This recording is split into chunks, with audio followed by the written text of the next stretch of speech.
প্রিয় রহনপুর পৌরবাসী, আসসালামু আলাইকুম ওয়া রাহমাতুল্লাহি ওয়া বারাকাতুহু। অন্যান্য ধর্মাবলম্বী ভাই বোনদের আন্তরিক শুভেচ্ছা।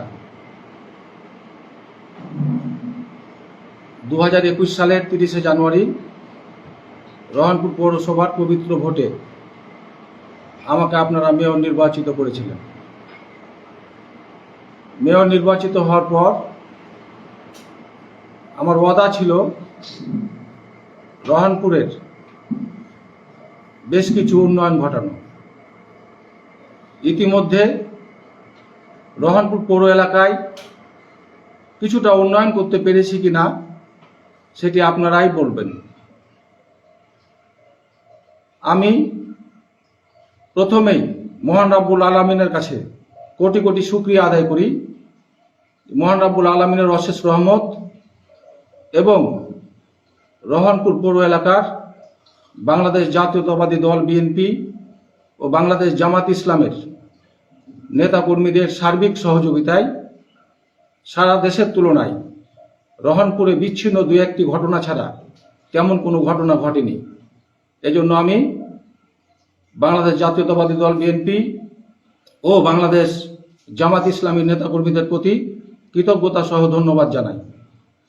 প্রিয় রহনপুরবাসী, আজকে আপনারা জানেন গতকালকে সারা বাংলাদেশের মেয়রদের অপসারণ করা হয়েছে, তার মধ্যে আমিও একজন। আমি বিচলিত নই, রাষ্ট্রীয় বিষয় এটি। আমি বর্তমান অন্তর্বর্তীকালীন সরকারের এই অপসারণকে স্বাগত জানাই।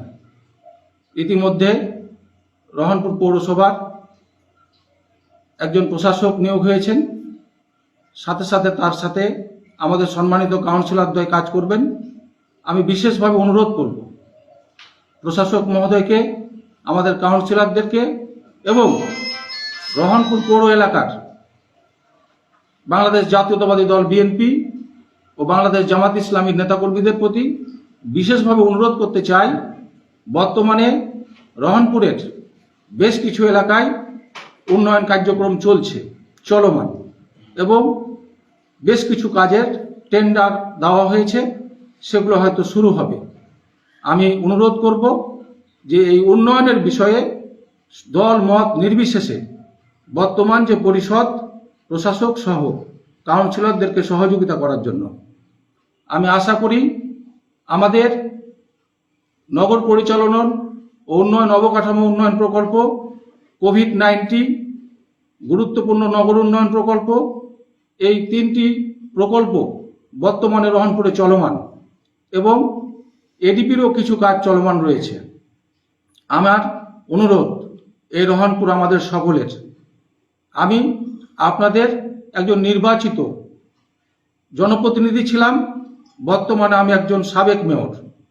আমি অনুরোধ করতে চাই, বারবার বলতে চাই যে রহনপুর আমাদের, এই উন্নয়ন কার্যক্রমগুলো যাতে আগামী দিনে ঠিক মতো চলে, এজন্য আমি সকলের সহযোগিতা কামনা করছি। যদি প্রয়োজন বোধে রহনপুরের উন্নয়নের জন্য, রহনপুরের মানুষের জন্য আমার প্রয়োজন হয়, আমি নির্দ্বিধায় এগিয়ে আসার চেষ্টা করব। আমি রহনপুর পৌরবাসীকে আন্তরিকভাবে ধন্যবাদ জানাই এবং আবারও আমি বাংলাদেশ জাতীয়তাবাদী দল বিএনপি ও বাংলাদেশ জামাত ইসলামের নেতাকর্মীদের প্রতি কৃতজ্ঞতা জানিয়ে আমি আমার কথা শেষ করছি। ধন্যবাদ সকলকে। আসসালামু আলাইকুম ওয়া রাহমাতুল্লাহ।